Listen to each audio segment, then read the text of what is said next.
मेरे गुरुजी कहते हैं, बेटा मानव तन बड़ा अनमोल है। संत कहते हैं, वेद कहते हैं, शास्त्र कहते हैं, और व्यासपीठ से आज मैं आपको कहती हूँ, आपको जो ये मानव तन मिला है ये बड़ा पवित्र है, ये बड़ा कोहिनूर है। पाया जन्म पदार्थ हीरा, हीरा रे मन हीरा, पाया जन्म पदार्थ हीरा। आप हीरे हो, आप कोहिनूर हो, आप कुछ भी कर सकते हो, आप कुछ भी पा सकते हो। आप केवल इतना ही करना है, आपको अपनी अच्छाइयों को नहीं छोड़ना है।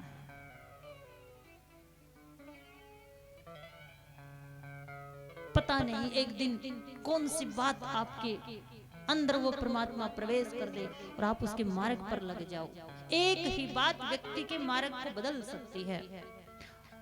अजामिल की दृष्टि एक बार ऐसे कृत्य को देखा कि ब्राह्मण, बड़ा विद्वान ब्राह्मण था, और वो उस गर्त में चला गया।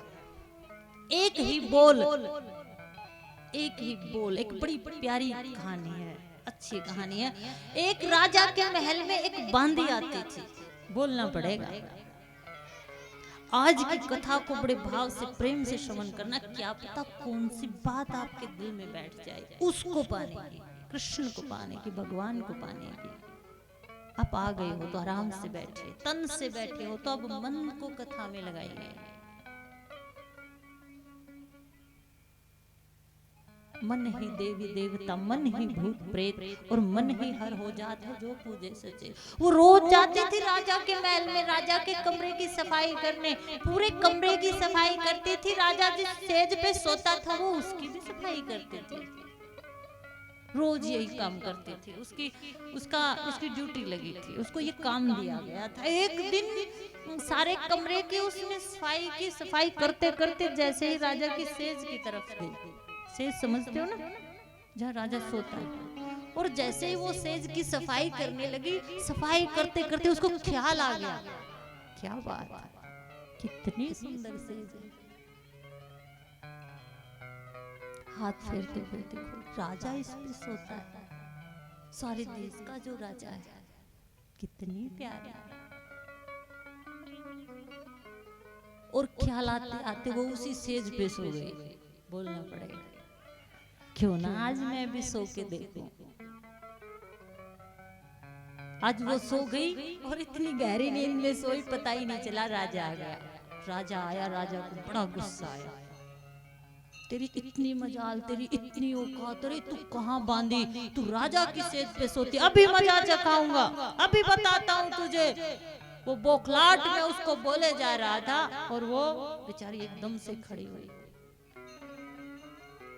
कोड़े मंगाए, राजा मार रहे हैं, इतने कोड़े मारे, घंटे भर नहीं सोई होगी उससे। कोड़े मारे, एक बार तो रोई, फिर हंसने लगे। राजा ने, अरे पागल है तू, अरे तेरे को कितनी मारी जा रही है और तू हंस रही है। तो बांदी कहती है, ध्यान से सुनना, बांदी कहती है, राजा मैं रोई तो इसलिए दर्द होता है, कभी कभी ज्यादा दर्द होता है तो आंखों से आंसू आते हैं ना। राजा मैं रोई तो इसलिए मुझे दर्द होता है, लेकिन हंसी इसलिए आई, किस लिए आई, हंसी इसलिए आई, अरे जिस सेज पे मैं 1 घंटा सोई उसका मुझे ये दंड मिला, मैं तो इसलिए हंस रही हूँ कि जिस सेज पे तू बचपन से सो रहा है तेरा क्या होगा। बोलना पड़ेगा, तेरा क्या होगा। एकदम से राजा के हृदय में बात लगी, बात तो ठीक कहती है, ज्ञान कहीं से भी मिल जाए ले लेना चाहिए, बात तो ठीक कहती है, तेरा क्या होगा। उसी दिन से राजपाट को छोड़ के फकीर बन गई। संतों ने बड़ी प्यारी वाणी गाई है, पाया जन्म पदार्थ हीरा, हीरा रे मन हीरा। बांदी के बोल कलेजे में लागे, जो दिल में लगती है ना, दिल की लगी को, और इस दिल लगी को प्रेमी और भक्त ही समझ सकते हैं। बांदी के बोल कलेजे में लागे, हुए सुल्तानी फकीरा, पाया जन्म पदारथ हीरा। हीरा रे मने हीरा। क्योंकि भले वो काम बांदी का करती थी, कर्म करना चाहिए, कर्म छोटा बड़ा नहीं होता, मेहनत से कमा के खाना चाहिए, लेकिन वो सत्संग में जाना चाहिए।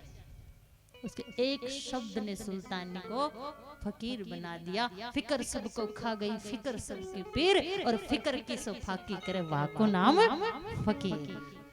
तो फकीर का मतलब ये नहीं कि सारे जाके कपड़े पहन के बाबा जी बन जाओ, आज मन से फकीर बन के जाए, मन उसमें लगा लेना। और मन उसमें तब लगेगा जब उसका नाम अपने जीवन में लेके आओ। वरना सोच लो कितना ही कर लो, कितना ही कर लेना, ये यही रह जाएगा। आप देखते हो चार वाला में कितने व्यक्ति रोज जाते हैं, कितने चले गए, कितने जा रहे हैं। गांव उसके साथ नहीं जाता, जाता है घर वाले साथ, मकान साथ जाता है, गाड़ी साथ जाती है, जाती है। अरे वस्त्र तो तुम डाल आते हो, वरना वो भी साथ नहीं जाते।